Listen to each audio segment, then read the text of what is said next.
Hello everyone, welcome back to my channel. आज का जो हमारा क्वेश्चन नंबर 1 है वो विश्व में दुग्ध उत्पादन के क्षेत्र में भारत का कौन सा स्थान है? तो प्रथम स्थान है। क्वेश्चन नंबर 2 है, किस स्थान में भागीरथी को गंगा के नाम से जाना जाता है? तो देवप्रयाग में भागीरथी जो नदी है उसको गंगा के नाम से जाना जाता है। अगला क्वेश्चन है, इंडियन वेटरनरी रिसर्च इंस्टीट्यूट, कई बार इसकी फुल फॉर्म भी पूछ ली जाती है तो आप लोग फुल फॉर्म भी याद कर लेना। तो ये पूछा गया है कि IVRI उत्तराखंड में कहाँ पर स्थित है? तो ये मुक्तेश्वर में स्थित है। अगला प्रश्न है, मद्रास के समीप कलपक्कम नामक स्थान पर निम्नलिखित में से किसकी स्थापना की गई? तो नाभिकीय ऊर्जा केंद्र यहाँ पर स्थापित किया गया। होम रूल की स्थापना की थी तो ये की थी बाल गंगाधर तिलक ने 1916 में। अगला प्रश्न है, निःशुल्क और अनिवार्य बाल शिक्षा अधिकार अधिनियम जो हमारा RTE एक्ट है 2009, उसे कब लागू किया गया था? उसे लागू किया गया था 1 अप्रैल 2010 को। मुद्रा राक्षस जो है वो किसने लिखी है? तो वो विशाख दत्त ने लिखी है। द्वितीय हरित क्रांति का संबंध होगा किससे होगा? अधिक उपज देने वाले बीजों से। अगला प्रश्न है, द्रोणाचार्य पुरस्कार विख्यात खेल प्रशिक्षकों को दिया जाता है। अंतर्राष्ट्रीय साक्षरता दिवस 8 सितंबर को मनाया जाता है। त्रिरत्न किससे संबंधित है? ये आपसे अगला प्रश्न पूछा गया है। त्रिरत्न जो है बौद्ध धर्म से संबंधित है। और जो ये त्रिरत्न की यहाँ पर जो बात की गई है उसमें है बुद्ध है, आपका धम्म है और आपका जो है धम्म, बुद्ध और संघ है। अगला है, उत्तराखंड के निम्न पर्वतों शिखरों में सबसे ऊंचा है? तो वो नंदा देवी है। बिजली की चमक हमें पहले दिखाई देती है, उसके बाद हमें आवाज़ सुनाई पड़ती है। इसका कारण आपसे पूछा है, तो इसका कारण है कि प्रकाश की किरणें ध्वनि तरंगों की अपेक्षा अधिक वेग से चलती है। पंचायती राज के त्रिस्तरीय ढांचे में कौन शामिल नहीं है? तो ग्राम सभा इसमें शामिल नहीं है, बाकी के 3 शामिल है। चंद्रगुप्त मौर्य के बाद मौर्य साम्राज्य के शासक कौन बने? बिंदुसार। और अगर किसी कैंडिडेट को ये पता है कि बिंदुसार का नाम बिंदुसार क्यों पड़ा तो मुझे कमेंट सेक्शन में ज़रूर बताना। बहुत ही इंटरेस्टिंग स्टोरी है, मुझे पता है और होप आप में से भी कई लोगों को पता हो। नहीं पता हो तो प्लीज़ इसको पढ़िएगा ज़रूर, बहुत ही इंटरेस्टिंग स्टोरी है इसकी भी, बिंदुसार उनका नाम क्यों पड़ा था। अगला है, स्कंद पुराण में गढ़वाल के लिए प्रयुक्त नाम है? तो वो है केदारखंड। पेन ड्राइव है एक स्थिर द्वितीय भंडारण एकक।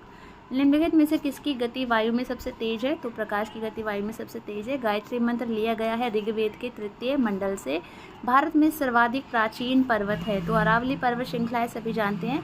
सार्वजनिक वितरण प्रणाली का लक्ष्य क्या है? तो सार्वजनिक वितरण प्रणाली का लक्ष्य है गरीबों को खाद्य सुरक्षा उपलब्ध करवाना। अगला प्रश्न है, तेजस क्या है? तो तेजस भारत में निर्मित हल्का लड़ाकू विमान है। अगला प्रश्न है, सूरदास की रचना जो है सूरदास जी ने ब्रज भाषा में की थी। मुख्य चुनाव आयुक्त की नियुक्ति जो है हमारे राष्ट्रपति जी द्वारा की जाती है 23 मार्च को। अगला प्रश्न है, 23 मार्च को किसके शहीद होने की याद में शहीदी दिवस मनाया जाता है? तो 23 मार्च 1931 को जो है भगत सिंह, राजगुरु एवं सुखदेव जी को फांसी दी गई थी। इस वजह से जो है इस दिन को शहीदी दिवस के रूप में याद किया जाता है। गन्ना किस प्रकार की जलवायु है? ये आपसे पूछा गया है। तो जो गन्ना है वो आपकी उष्णकटिबंधीय जलवायु है। भारत के इतिहास में 13 अप्रैल 1919 क्यों प्रसिद्ध है? तो जलियांवाला बाग हत्याकांड के लिए जो है ये दिन प्रसिद्ध है। तेलंगाना भारत का 29वां राज्य बना था 2 जून 2014 को। सुमेलित कीजिए, तो सुमेलित करना है आपको। तो यहाँ पर जो हेमकुंड साहिब है वो चमोली में है। जो पूर्णागिरी है आपका वो है आपका चंपावत में। उसके बाद सरोवर नगरी आपका नैनीताल, झंडा मेला आपका देहरादून। तो इस तरीके से आपका जो है ए ऑप्शन सही हो जाएगा। अगला प्रश्न है आपका, निम्न में से कौन सा भारत के लिए उपयुक्त वैकल्पिक ऊर्जा का स्रोत है? तो इसमें सौर ऊर्जा आपका जो बेस्ट है वो आ जाएगा। शीतकालीन हिम क्रीड़ाओं का जो मुख्य केंद्र है औली, वो किस जिले में है? ये आपसे पूछा गया है। तो ये चमोली जिले में है। बायोगैस का मुख्य अवयव मीथेन है, CH4। उसके बाद है ATM का विस्तारित रूप है ऑटोमेटेड टेलर मशीन। नर्मदा घाटी परियोजना के अंतर्गत निम्नलिखित में से कौन सा बांध गुजरात राज्य में निर्मित किया जा रहा है? तो सरदार सरोवर बांध है। भारत गणराज्य कब बना? 26 जनवरी 1950 को। मिट्टी में नाइट्रोजन की कमी को कौन सी फसल पूरा करती है? दलहन फसलें पूरा करती है। और दलहन जो मटर है वो दलहन की एक कैटेगरी है। सती प्रथा को समाप्त कराने में काफ़ी लोगों की महत्वपूर्ण भूमिका रही है, लेकिन जो सबसे जिनको हम बेसिकली जानते हैं वो है हमारे राजा राम मोहन राय जी। किस लवण के घुलने से किस लवण के घुलने से जल स्थायी रूप से कठोर हो जाता है? तो इसका जो आंसर है वो है आपका कैल्शियम क्लोराइड इसका जो है 38 का आपका आंसर हो जाएगा। अगला प्रश्न है आपका, रिक्टर स्केल पे क्या मापा जाता है? तो भूकंप मापा जाता है। समुद्र की गहराई आप लोग फेदोमीटर से मापते हैं। शरीर का तापमान थर्मामीटर से। वायु की गति आप लोग मापते हैं एनीमोमीटर से। किन रोगों की रक्षा के लिए शिशुओं को डीपीटी का टीका लगाया जाता है? तो डिप्थीरिया, काली खांसी तथा टेटनस। डी ऑप्शन सही हो जाएगा। निम्न में से कौन प्रोटीन का समृद्ध स्रोत है? सभी जानते हैं, सोयाबीन इसका करेक्ट आंसर हो जाएगा। सूर्य ग्रहण के समय में क्या सत्य है ये बताना है। तो सूर्य ग्रहण के समय में क्या होता है? जो चंद्रमा होता है वो सूर्य और पृथ्वी के बीच में होता है। साल, सागौन और आम कौन से वन के मुख्य वृक्ष है? तो ये मानसूनी या पतझड़ वाले वन है और इसको जो है हम लोग उष्णकटिबंधीय पर्णपाती वन भी कहते हैं। अगर ऑप्शन में उष्णकटिबंधीय पर्णपाती वन आए तो आप लोग उसको भी टिक कर सकते हैं। निम्नलिखित संस्थाओं में से किससे महात्मा गांधी का संबंध नहीं था? विश्व भारती से महात्मा गांधी का संबंध नहीं था। साबरमती आश्रम अहमदाबाद में महात्मा गांधी जी द्वारा स्थापित था। फिनिक्स आश्रम ये साउथ अफ्रीका में महात्मा गांधी जी द्वारा स्थापित था। सेवा आश्रम ये वर्धा जो कि महाराष्ट्र में है, तो ये वहाँ पर स्थापित है गांधी जी द्वारा। और विश्व भारती जो है ये रविंद्रनाथ टैगोर जी द्वारा स्थापित एक विश्वविद्यालय है। तो जो विश्व भारती है वो हमारे जो गांधी जी हैं उससे रिलेटेड नहीं है। भारत हैवी इलेक्ट्रिकल की इकाई निम्न में से किस शहर में स्थित है? जो बेसिकली भेल है उसके बारे में ये पूछा गया है। भेल को सभी जानते होंगे। तो ये जो बेसिकली जिसके 4 शहर है वो है हरिद्वार, भोपाल, विशाखापत्तनम और जो है आपका महाराष्ट्र। ठीक है। अब इसका जो मेन जो हेडक्वार्टर जिसे कह सकते हो कि जो मेन इसका मुख्यालय है वो आपका दिल्ली में है, लेकिन जो इसकी जो इकाइयाँ हैं वो 4 जगह पर हैं। बेसिकली वो मैंने बता दिया है, हरिद्वार, विशाखापत्तनम, मुंबई और भोपाल। मानव शरीर का औसत तापमान है 37 डिग्री सेल्सियस। रेणी गांव चमोली की श्रीमती गौरा देवी को कौन नहीं जानता, जो कि चिपको आंदोलन से संबंधित है। निम्नलिखित देशों को उनकी मुद्राओं से सम्मिलित कीजिए। चीन की जो मुद्रा है वो है आपकी युआन, फ्रांस की मुद्रा है आपकी यूरो, इंग्लैंड की मुद्रा पाउंड और जापान की मुद्रा येन। तो इस तरीके से जो ऑप्शन ए आपका सही हो जाएगा। अगला प्रश्न है, शरीर में ऑक्सीजन की पूर्ति लाल रक्त कोशिकाएं करती हैं। ठीक है। उसके बाद है, उत्तराखंड राज्य में महिलाओं के लिए सभी श्रेणी की सेवाओं में कितने प्रतिशत क्षैतिज आरक्षण का प्रावधान है? तो 30% इसका सही आंसर है। और भले ये वीडियो 7 साढ़े 7 मिनट की बनी है, लेकिन इसको बनाने में काफ़ी टाइम लगा है। तो प्लीज़ उस चीज़ के लिए इस वीडियो को लाइक कर देना, अपने दोस्तों के साथ शेयर कर देना और वीडियो कैसी लगी ये भी मुझे कॉमेंट करके ज़रूर बताना। और नए हो तो प्लीज़ सब्सक्राइब कर लेना। Thank you so much. कोई सजेशन हो तो आप लोग मुझे कॉमेंट कर सकते हो, कोई डाउट हो तो वो भी है। छोटे बच्चों को कोई विषय वस्तु याद कराने का सबसे अच्छा उपाय आप क्या समझते हैं? तो उसका जो आंसर है वो सी हो जाएगा कि बार बार दोहराकर याद करना। 152 है, ऑपरेशन ब्लैक बोर्ड उस अभियान का सांकेतिक नाम है जो। ऑपरेशन ब्लैक बोर्ड जो है ये प्राइमरी जो स्कूल्स होते हैं उनमें जो बेसिक जो सुविधाएं होती है उनको उपलब्ध करवाता है ऑपरेशन ब्लैक बोर्ड। आप देखते हैं कि कक्षा शिक्षण के दौरान कोई छात्र पढ़ाई की ओर ध्यान नहीं दे रहा है, तो ऐसी स्थिति में आप क्या करेंगे? तो डांटेंगे तो नहीं, उसे क्लास से बाहर तो निकालेंगे नहीं। पढ़ाते समय हम उससे प्रश्न पूछ सकते हैं ताकि बच्चे का जो पढ़ाई में ध्यान है वो लगा रहे। 154 है, जब अध्यापक अपनी कक्षा के छात्रों के लिए शिक्षण योजना तैयार करता है तो उसे छात्रों की बौद्धिक आयु को ध्यान में रखना होता है। शिक्षा के क्षेत्र में ली जाने वाली परीक्षा से हम जान सकते हैं कि विद्यार्थी का शैक्षिक विकास सही दिशा में हो भी रहा है या नहीं। 156 है, शिक्षक को अपने छात्रों का नाम जानना चाहिए। वैसे तो इसका बेस्ट आंसर की अगर आप बात करो तो सी होगा, बट सारे ही ऑप्शन सही है। अगर बेस्ट पूछा जाता तो सी होता, अदरवाइज़ अभी इसमें सारे ऑप्शन इसके सही होंगे। अध्यापक का गुण है अध्यापन में निपुणता। प्रमुख गुण पूछा है, सारे गुण होने चाहिए, बट बेस्ट पूछा है बिल्कुल तो फर्स्ट आएगा इसका आंसर। खेल विधि का सही अर्थ है बालकों की खेल प्रवृत्ति को संतुष्ट करते हुए लाभप्रद शैक्षिक परिणाम निकालना। 159 है, अशुद्ध उच्चारण सुधारा जा सकता है। जब बच्चा किसी शब्द को, किसी अक्षर को गलत बोलता है तो उसको पुनरावृत्ति शब्दों को खंड में बांटकर, अलग अलग खंडों में बांटकर और समानता वाले कुछ उसी तरीके के जो वर्ड्स होते हैं, राइमिंग वर्ड्स, उनको हम बच्चों को जो है हम अशुद्ध उच्चारण सुधरवा सकते हैं। उपरोक्त सभी आंसर आ जाएगा। आप अपने विद्यार्थियों में स्व अनुशासन का गुण कैसे विकसित करेंगे? तो उत्तरदायित्वों को सौंपकर, आचरण संबंधी नियम की जानकारी सभी को है। दंड आप दे नहीं सकते, नियमों का पालन आप बोल बोल के तो करवाएंगे नहीं। तो अगर आप बच्चों को जो है रिस्पॉन्सिबिलिटीज़ देते हैं तो बच्चों में स्व अनुशासन आ जाता है। और ये चीज़ मैं अपनी क्लास में भी करती हूँ, तो ये चीज़ काम करती है, आप भी करके देखिएगा इसको। सामूहिक खेलों से छात्रों को कौन सा लाभ होता है? जब बच्चा समूह में खेलता है तो उसको सारे लाभ होते हैं। नियम पालन का अभ्यास होता है, उत्तरदायित्व निभाने के गुण का विकास होता है, मिलकर कार्य करने की ट्रेनिंग उसको मिलती है। बालक के सामाजिक व्यवहार के विकास में सबसे महत्वपूर्ण क्या भूमिका किसकी होती है? देखो, इसका जो आंसर है सामाजिक व्यवहार में, अकॉर्डिंग टू मी परिवार होगा, अकॉर्डिंग टू आंसर की अध्यापक है, और बाकी आपके अकॉर्डिंग क्या है? अगर आप ज़्यादा बेहतर जानते हैं तो प्लीज़ मुझे कमेंट सेक्शन में इसका आंसर कमेंट करें। 163 है, कक्षा शिक्षण में छात्रों की रुचि बनाए रखने के लिए अध्यापक को क्या करना चाहिए? कभी भी आपकी क्लास में अगर आपको बच्चों में का जो इंटरेस्ट बनाए रखना है तो आपको चर्चा का भरपूर अवसर देना चाहिए, बच्चा ज़्यादा से ज़्यादा एंगेज्ड हो क्लास में। अध्यापक का लक्ष्य है छात्रों के प्रतिभा का विकास करना, तो इसमें अनुशासन प्रिय बनाना भी होता है अध्यापक का लक्ष्य, छात्रों में सामाजिक भावना पैदा करना भी। बट चारों ऑप्शन में हमको बेस्ट चूज़ करना है। तो परीक्षा में छात्रों को पास कराना, ये तो खैर नहीं होगा, फेल भी कोई नहीं कराना चाहता, पास भी कोई नहीं कराना चाहता, बस हम एक सही डायरेक्शन देते हैं बच्चों को, ठीक है। तो सही हो जाएगा। छात्र अध्यापक के किस गुण के कारण उससे प्रभावित होते हैं?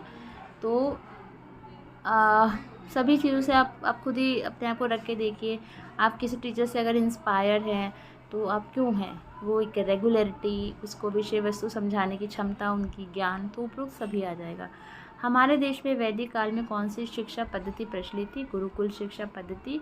प्राथमिक अध्यापक के लिए निम्न में से किसका अध्ययन सर्वाधिक महत्वपूर्ण है? बाल मनोविज्ञान का। शिक्षक अपनी कक्षा में अच्छा अनुशासन रखने में सफल हो सकता है यदि वह बच्चों के साथ विनम्र रहे किंतु दृढ़ भी रहे, ठीक है। डी तो नहीं होगा, कभी कभी ज़िद मान लिया करे, बच्चे तो पता नहीं क्या क्या ज़िद करते हैं, तो आप नहीं मान सकते ना। बच्चों की इच्छा अनुसार उन्हें कार्य दे, फिर तो स्कूल क्या ही स्कूल रह जाएगा, है ना। और कड़ा व्यवहार आप करेंगे तो भी वो भी बहुत बुरा है। तो एक रिफ्लेक्सिबल जो है व्यवहार आपको जो है रखना होता है।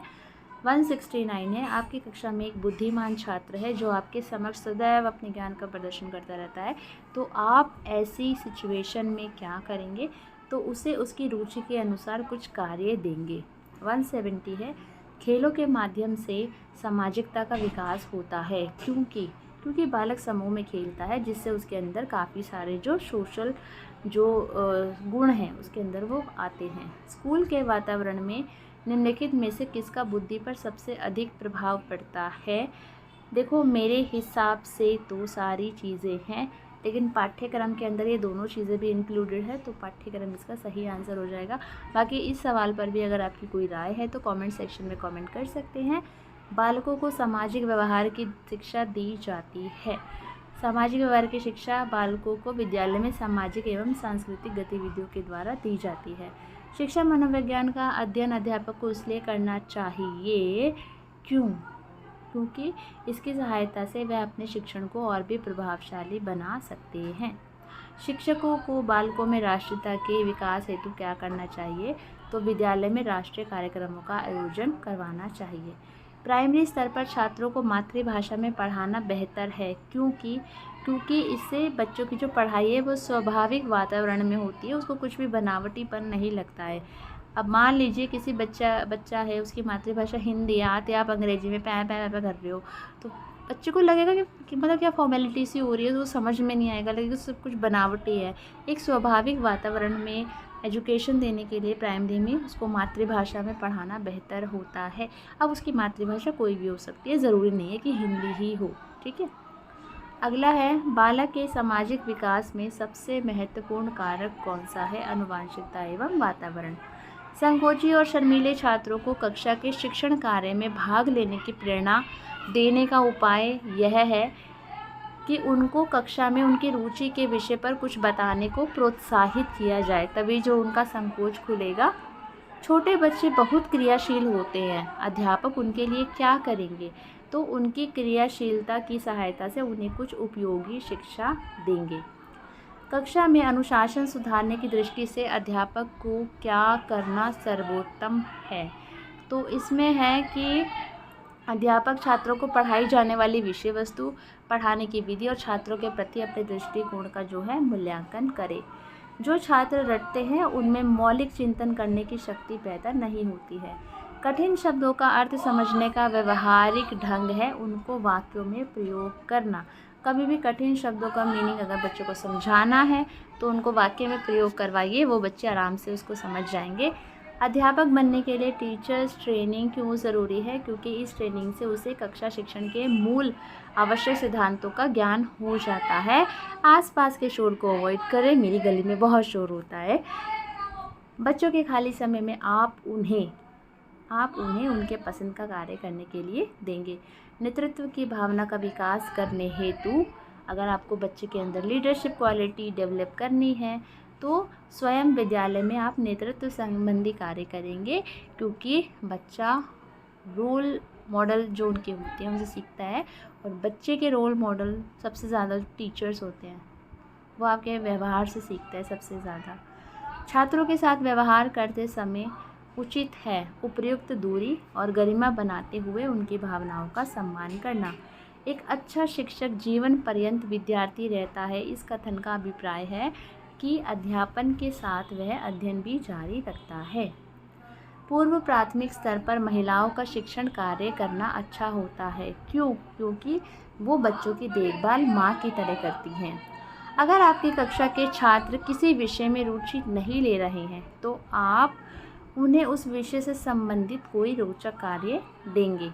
विद्यार्थियों को प्रदान किया गया शिक्षण प्रभावी हो सकता है यदि बालकों के मानसिक स्तर के अनुरूप शिक्षा दी जाए। 190 है बालकों के माता पिता से व्यक्तिगत संपर्क शिक्षण के लिए आवश्यक है। किस लिए? बालकों की समस्याओं को हल करने के लिए। क्रियात्मक अनुसंधान का संबंध होता है ऐतिहासिक तथ्यों से, तात्कालिक व्यवहारिक समस्याओं से, नए सत्य की खोज से। उपयुक्त सभी इसका आंसर हो जाएगा। उसके बाद है 192 प्राथमिक शिक्षा की सबसे बड़ी समस्या क्या है? प्राथमिक शिक्षा की सबसे बड़ी समस्या है प्राथमिक शिक्षा पूर्ण किए बिना बालकों द्वारा विद्यालय छोड़ जाना। 193 है एक शिक्षक जो अपनी कक्षा में उत्तम वातावरण तैयार करना चाहता है उसे निम्नलिखित कार्य करना चाहिए। तो उसे छात्रों को चुनौतीपूर्ण नवीन अनुभव प्रदान करने चाहिए। तो इसका जो ऑप्शन हो जाएगा, इसका जो है बी ऑप्शन आपका सही हो जाएगा क्वेश्चन नंबर 193 का। अगला है आपका 194 कक्षा में पढ़ाई के समय दो छात्र आपस में बातें करते हैं। आपके ख्याल से उनके इस कार्य से उन दोनों को हानि होती है, सारी कक्षा को हानि होती है, अध्यापक का ध्यान भटकता है या फिर उपयुक्त सभी? तो उपयुक्त सभी इसका आंसर हो जाएगा।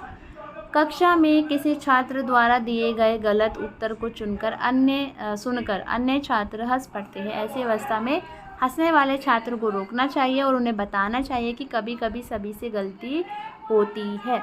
आप कक्षा के छात्रों के सामने एक प्रश्न रखते हैं। आप देखते हैं कि कक्षा के अधिकांश छात्र उस प्रश्न का उत्तर देने के लिए अति आतुरता से हाथ उठा रहे हैं। ऐसी स्थिति में आप क्या करेंगे? तो आप क्या करेंगे? आप उनकी आतुरता को शुभ लक्षण मानेंगे। आपको यह नोट करने का अवसर मिलेगा कि कौन कौन से छात्र ऐसे हैं जो उत्तर देने के लिए हाथ नहीं उठा रहे हैं। तो बी और सी दोनों हो जाएगा।